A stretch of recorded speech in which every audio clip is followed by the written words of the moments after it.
Bienvenue à tous dans ce nouveau numéro de Check-up consacré à l'autisme. L'autisme est un problème méconnu de beaucoup des Congolais, méconnu sans doute par manque d'informations ou sinon peu.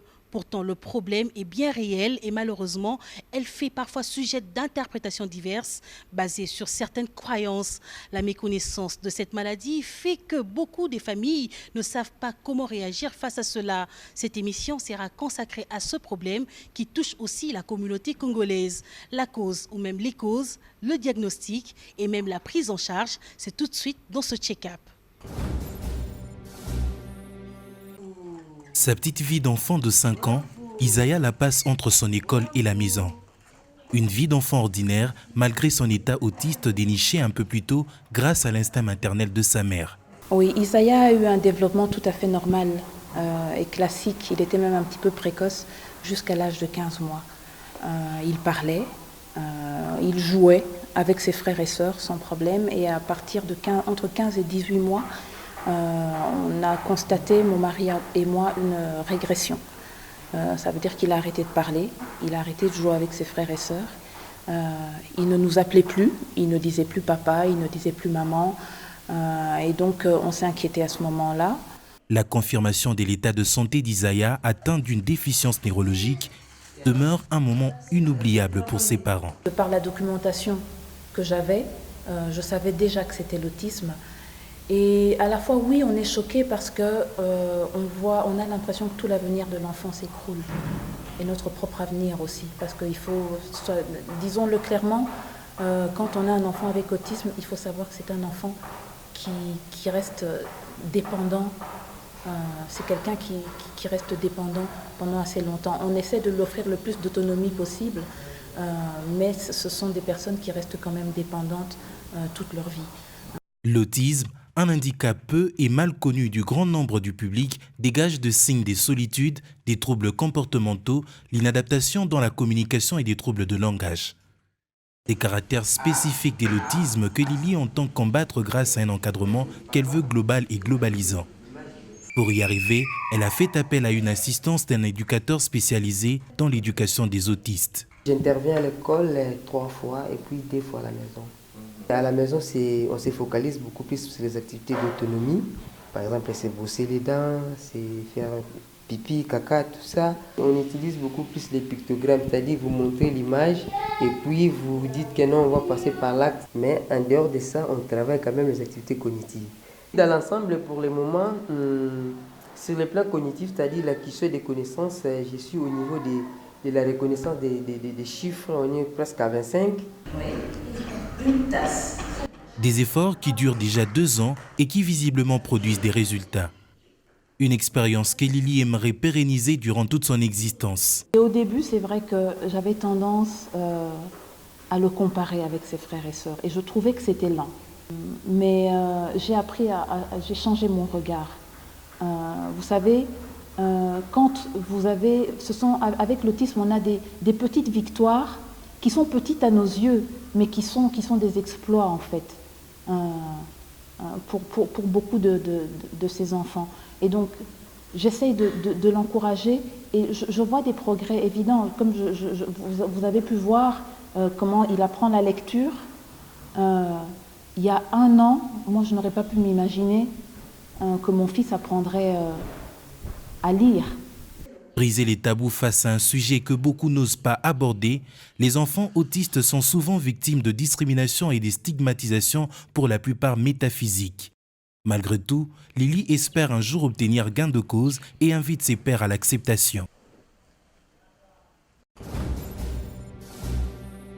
Sur ce plateau de check-up, le professeur Joachim Mukao Ebouel, il est psychologue et responsable du centre d'évaluation et d'intervention pour enfants avec handicap mental ou autisme.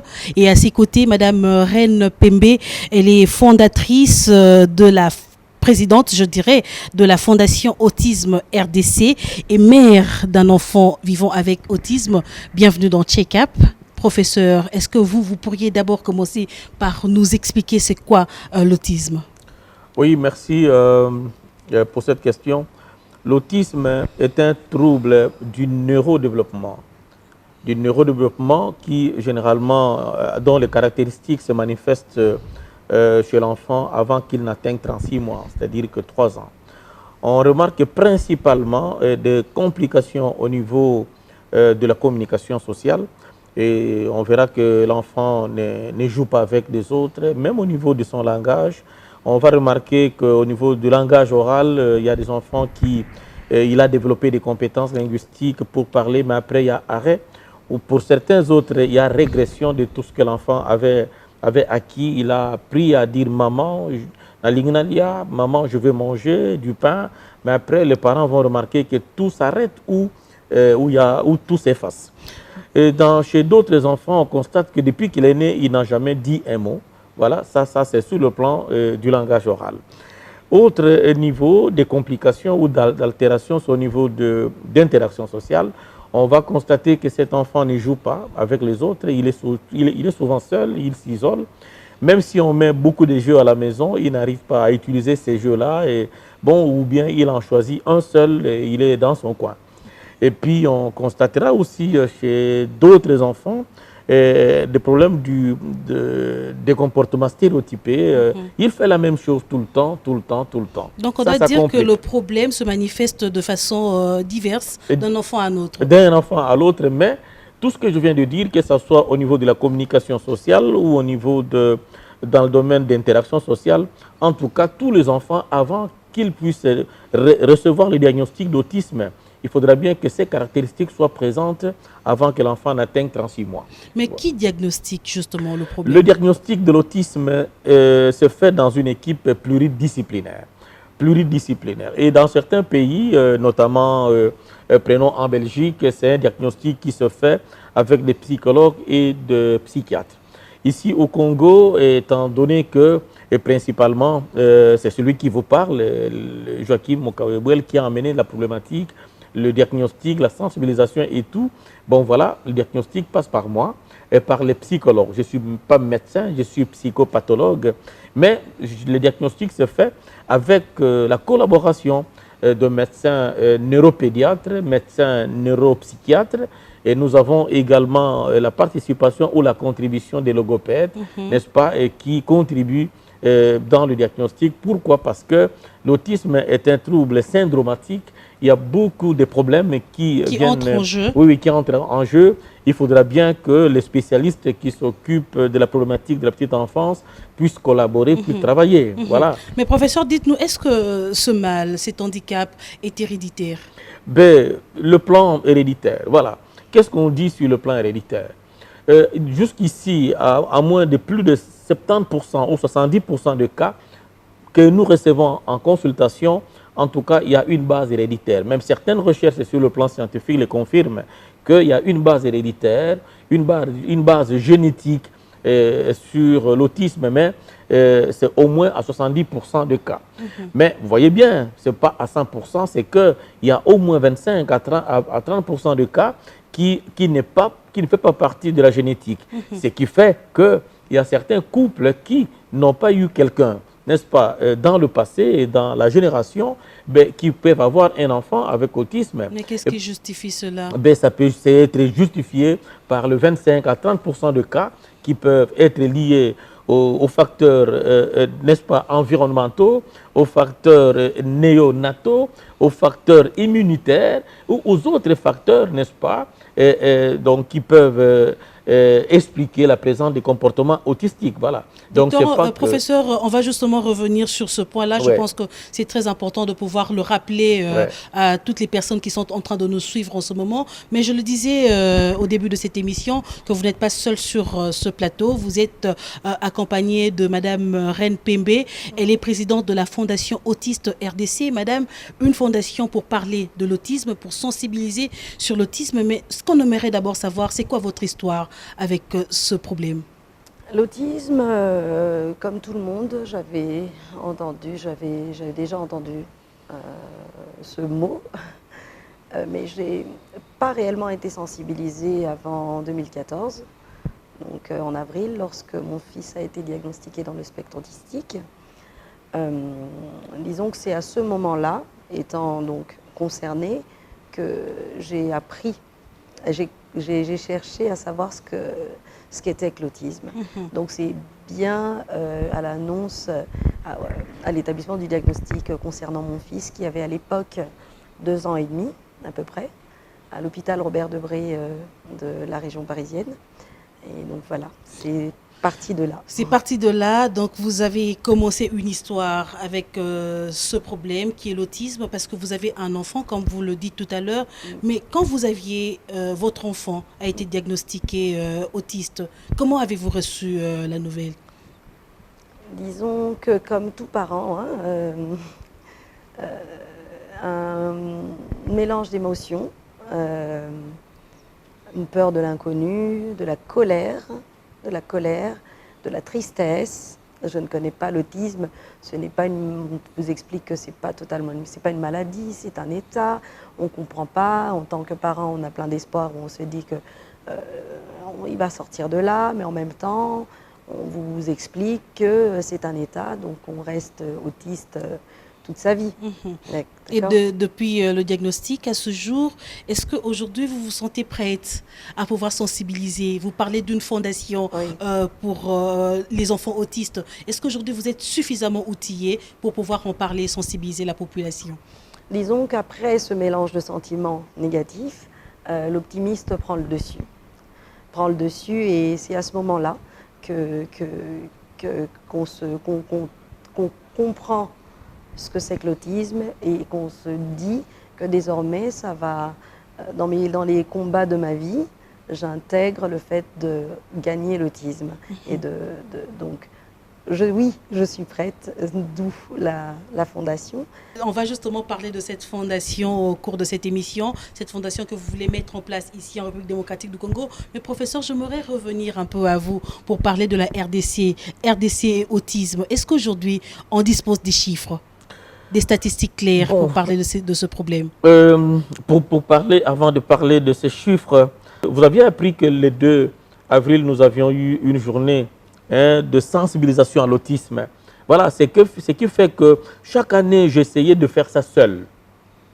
Ben, cette fois-là, nous avions eu une mère également. Moi, ce qui me réjouit, c'est ça.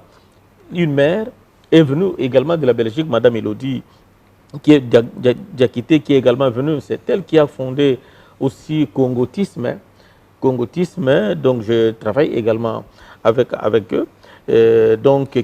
Aujourd'hui, vous avez une autre mère qui vient avec Autisme Congotisme RDC. qui est venue pour sensibiliser également et créer une fédération au Congo pour s'occuper des institutions qui s'occupent de l'autisme. Il n'y a pas encore des statistiques vraiment de l'autisme au Congo. Mais nous pouvons nous référer à certaines statistiques du monde. Nous savons que avec la population actuelle du Congo, j'ai calculé un peu. Je me suis dit, nous pouvons avoir dans ce pays au moins, prenons pour la ville de Kinshasa, nous pouvons avoir au moins 700 personnes avec autisme ici au Congo. Vous avez relevé que vous avez souvent travaillé seul. Heureusement qu'aujourd'hui, il y a des personnes qui viennent de l'extérieur pour pouvoir sensibiliser sur ce problème. Professeur, est-ce que vous ne pensez pas que ce problème d'autisme est un peu oublié? On parle de la malaria, on parle de beaucoup de problèmes de santé et avec des programmes de lutte contre la malaria, programmes de lutte contre le sida et j'en passe. Est-ce que vous pensez que l'autisme est un peu oublié? Oui, l'autisme est vraiment... oublier, ce n'est pas une priorité. Vous savez pourquoi maintenant on en parle? Pourquoi on en parle maintenant? Est-ce qu'on n'en parlait pas avant? Si vous allez dans tout le ministère, vous remarquerez qu'il y a des dossiers que moi j'ai pour dire, nous existons et que ces enfants existent. Je vais dire encore une chose, que vous savez que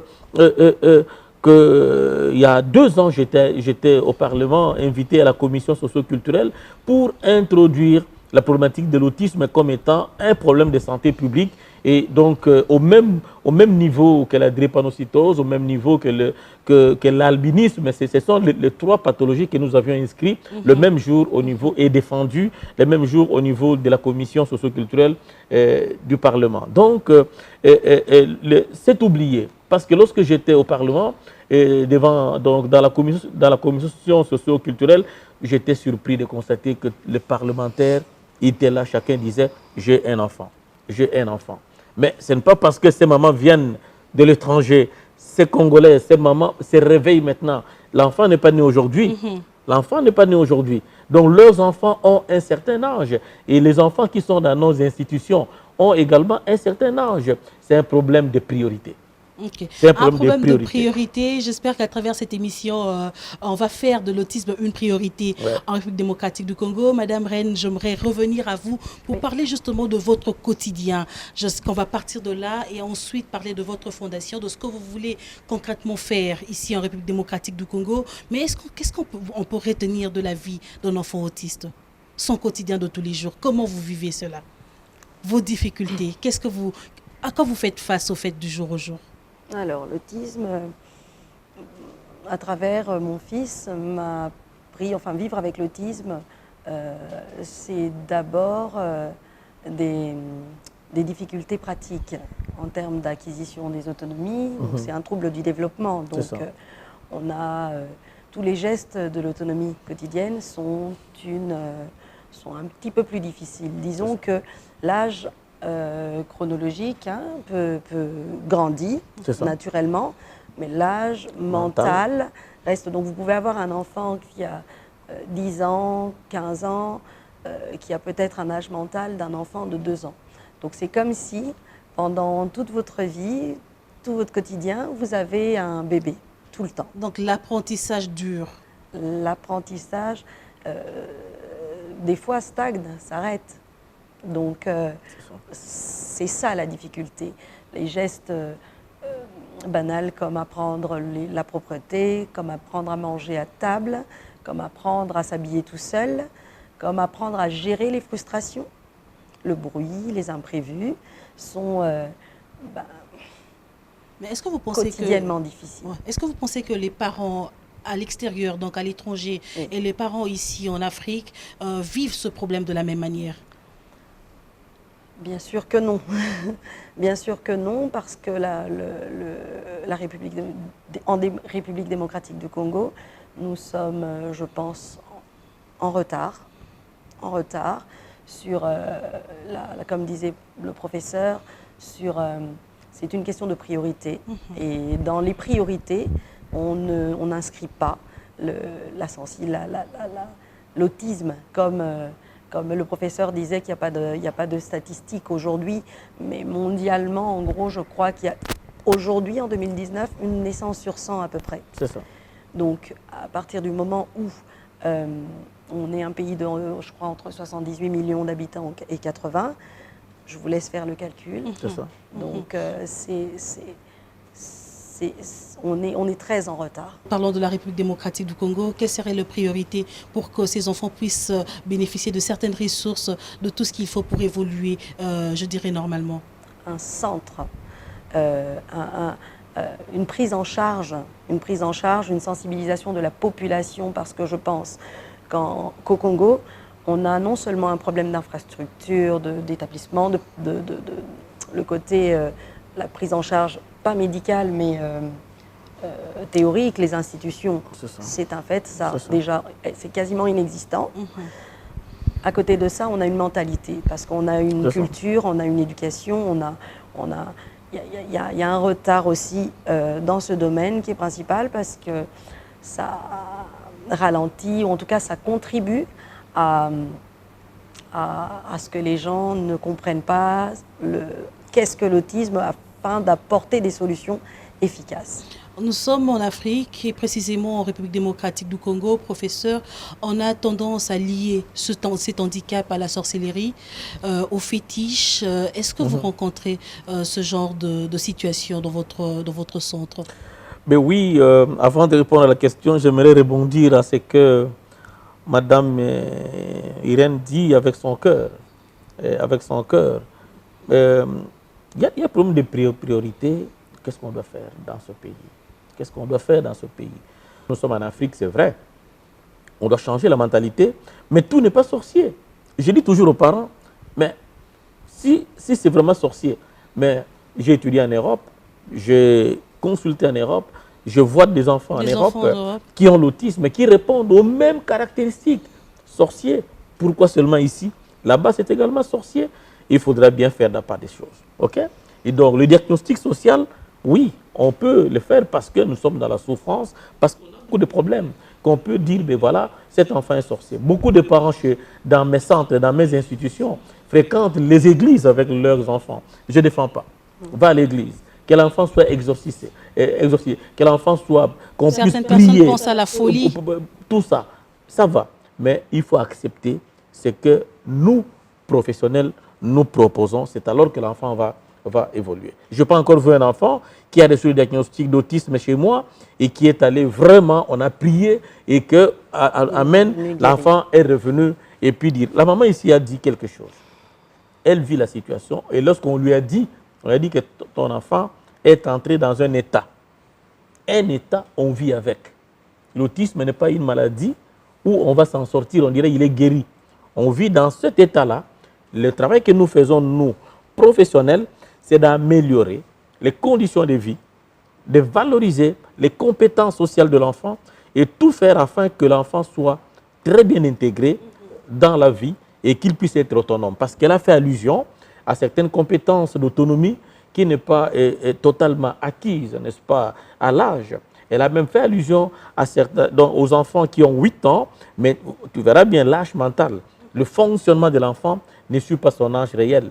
L'enfant 8 ans peut fonctionner comme un enfant de 2 ans, de 3 ans. C'est difficile sur le plan de l'autonomie, même sur le plan de la prise en charge scolaire. Donc on doit dire, Madame Reine, qu'un enfant vivant avec autisme est un enfant difficile ou marginalisé. Qu'est-ce qu'un enfant marginalisé? C'est-à-dire que, qu'est-ce que la normalité? Vous voyez, je disais tout à l'heure qu'une fois qu'on est passé par tous ces sentiments, et ça a été appuyé par le professeur, à un moment donné, on se pose des questions. Se pose les bonnes questions. Et ça passe, c'est là, je pense, qu'intervient peut-être l'acceptation. L'acceptation, ça ne veut pas dire « ah oui, d'accord, j'accepte, il est comme ça, on n'en parle plus, je le mets dans un coin ».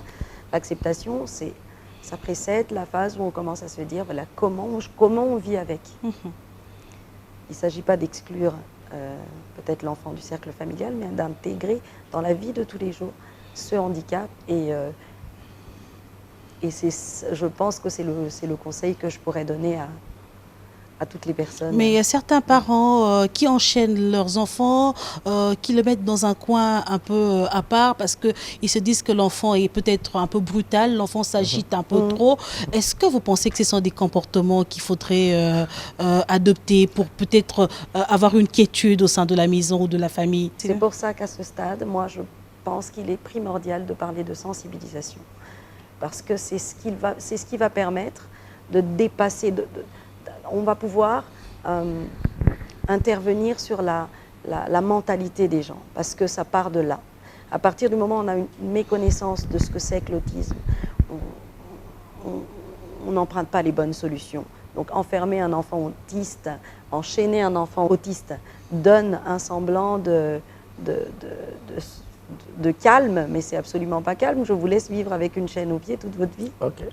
Mais c'est exactement ce qu'elle dit là, c'est vraiment dur. Hein? C'est une solution qu'on pense, mais c'est clairement de l'ignorance. Et aujourd'hui, sans vouloir être dans le jugement, parce que je sais combien on ne donne que ce que l'on reçoit, il est important qu'aujourd'hui, on fasse du combat contre l'autisme une priorité, en commençant par une sensibilisation, une information, afin que les familles, parce que ce sont eux qui doivent vivre avec l'autisme de leurs proches, enfants, frères, sœurs.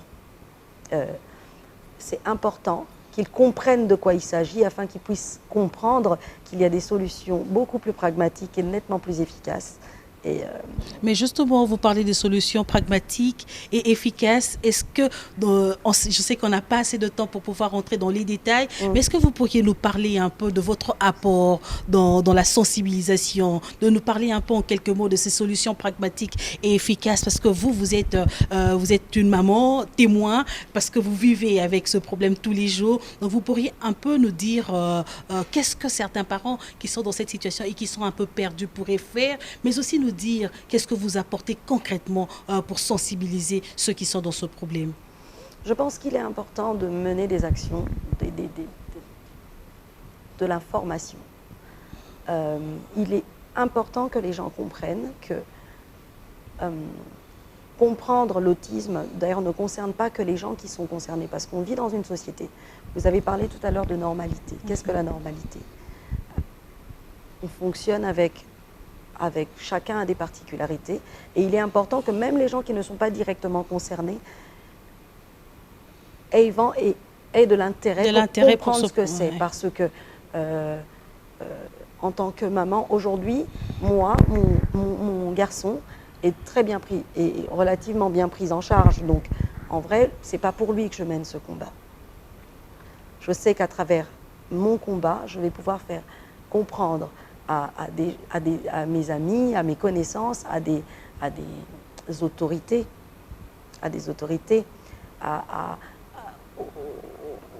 aux autorités même religieuses, ces fameuses églises qui donnent un espoir peut-être un petit peu faussé aux parents en disant que c'est de la sorcellerie, on va exorciser l'enfant, c'est un fait, mais cela ne doit pas empêcher une réelle prise en charge. Donc, c'est en communiquant sur le sujet, en banalisant l'autisme, parce que je vous ai dit, il suffit juste de se fier sur les chiffres pour se rendre compte que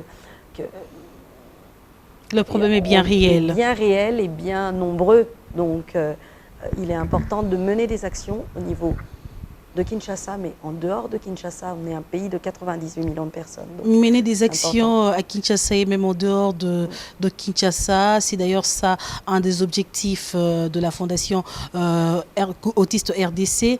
Est-ce qu'on peut savoir qu'est-ce que vous allez concrètement faire? J'ai pensé à un centre qui va pouvoir répondre à des questions concrètes. J'ai pensé à donc un point d'information afin que les personnes concernées, une fois qu'on se dit ok d'accord, on a un diagnostic, on est autiste, de quoi il s'agit, quelles sont les pistes, quelles sont les solutions. Donc il s'agit de avec un enfant autiste, comment l'encadrer, comment l'aider. Tout à fait. C'est aussi un point très important. Un point d'information, un point de formation où on donne les outils nécessaires. Ce que fait, comme je disais, c'est dans la continuité avec l'exemple du professeur. Professeur Joachim Mukaou, vous fonctionnez ici en République démocratique du Congo depuis 2001. Vous avez un centre. Est-ce que vous êtes soutenu? Comment vous faites pour pouvoir encadrer ces enfants qui viennent parfois des familles démunies? Il y a certains qui sont pris en charge par leurs enfants, mais vous, par leurs parents, voulais-je dire. Mais vous, est-ce que vous êtes quand même soutenu et appuyé par les donateurs, par le gouvernement congolais? Merci pour cette question. C'est une question centrale. C'est une question centrale. J'entendais Madame Irène revenir sur la sensibilisation. C'est un point vraiment central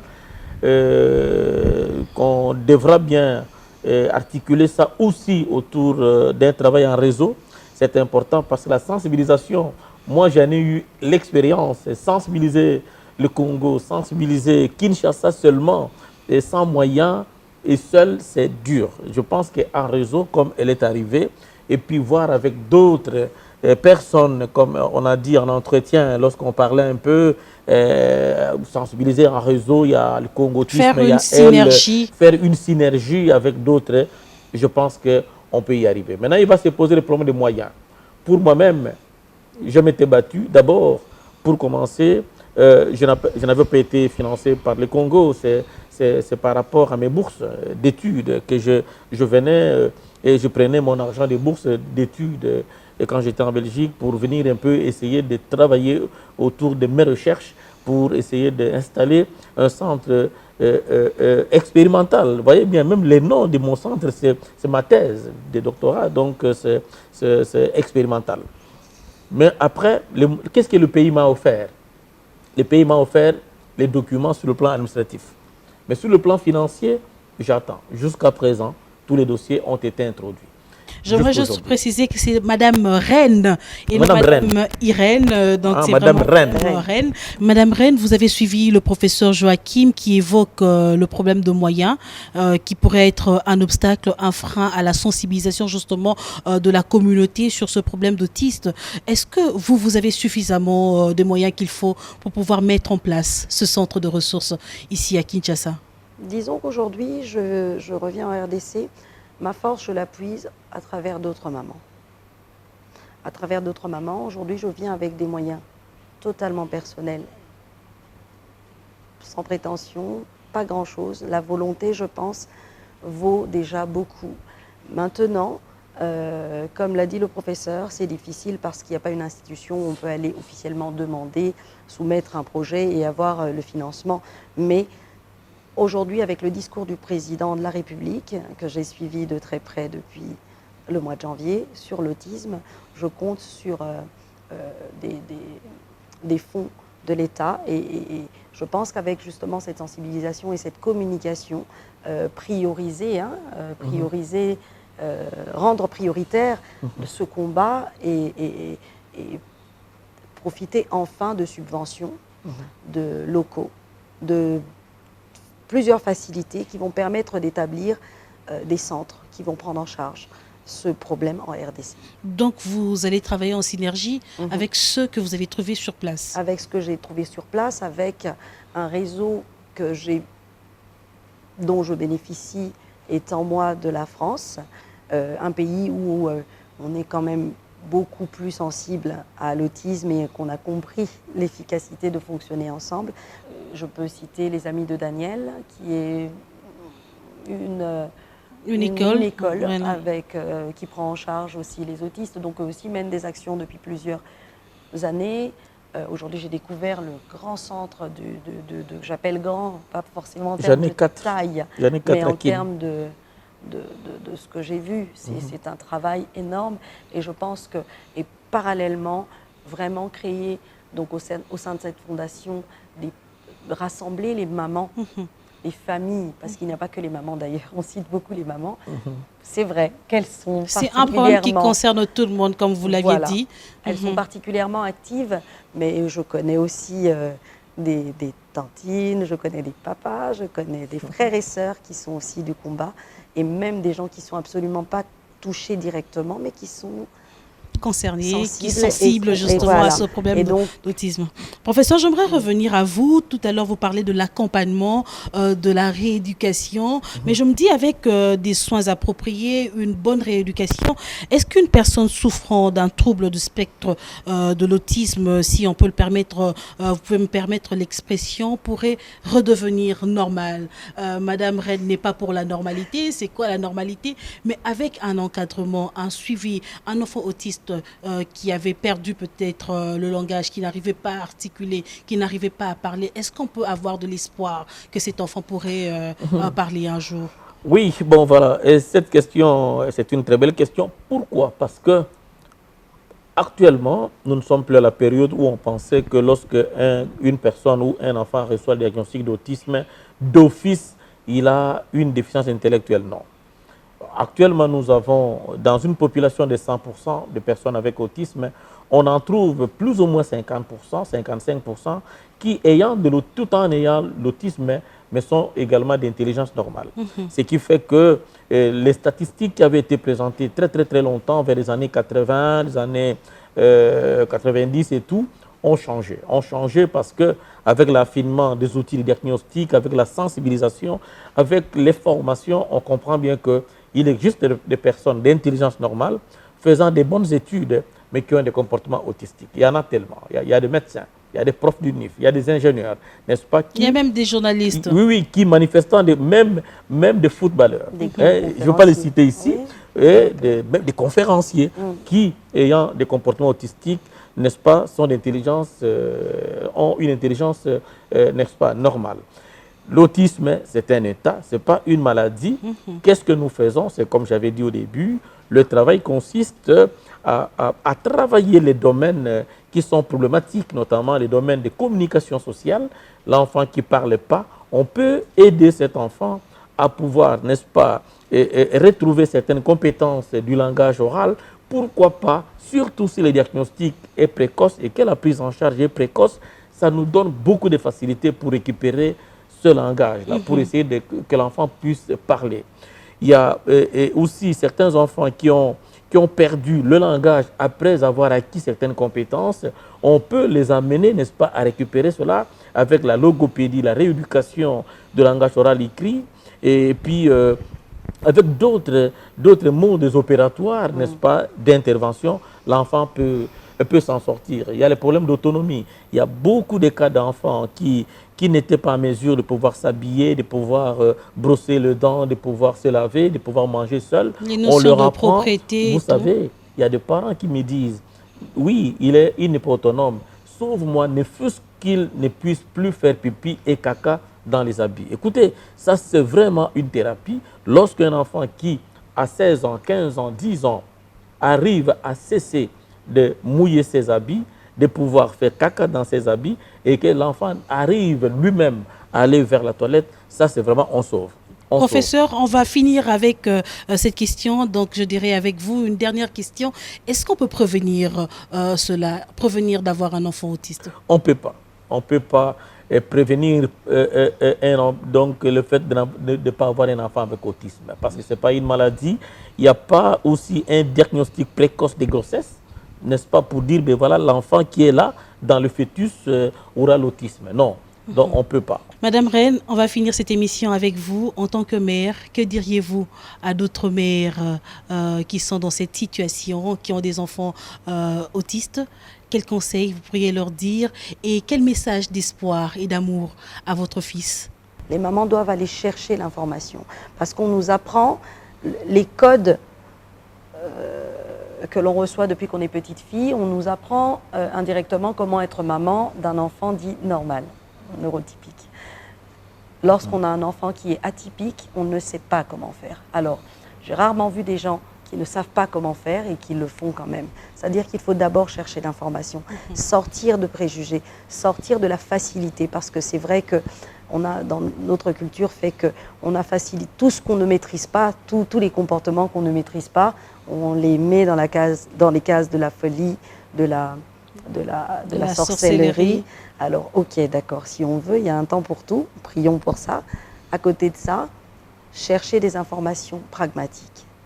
Qu'est-ce que j'ai dans mon pays? Qu'est-ce qui m'est offert pour rééduquer mon enfant? Vers quelle institution je dois me diriger pour trouver des solutions, ne fût-ce que primaires, pour mieux vivre avec l'autisme des enfants? Je vais revenir sur un point. Vous avez parlé du retour au langage. L'autisme, le problème de l'autisme dépasse le langage. Sinon, les muets seraient autistes. Voyez, il est important ces structures permettront, par exemple, aux mamans qui se disent à la base, mon enfant ne parle pas, il est autiste. On va peut-être pas réussir avec le travail à lui redonner le langage verbal, mais il y a aujourd'hui tout un tas de méthodes de communication alternatives qui permettent aujourd'hui, moi, mon enfant a été diagnostiqué à 2 ans et demi, Maël, aujourd'hui il a 8 ans.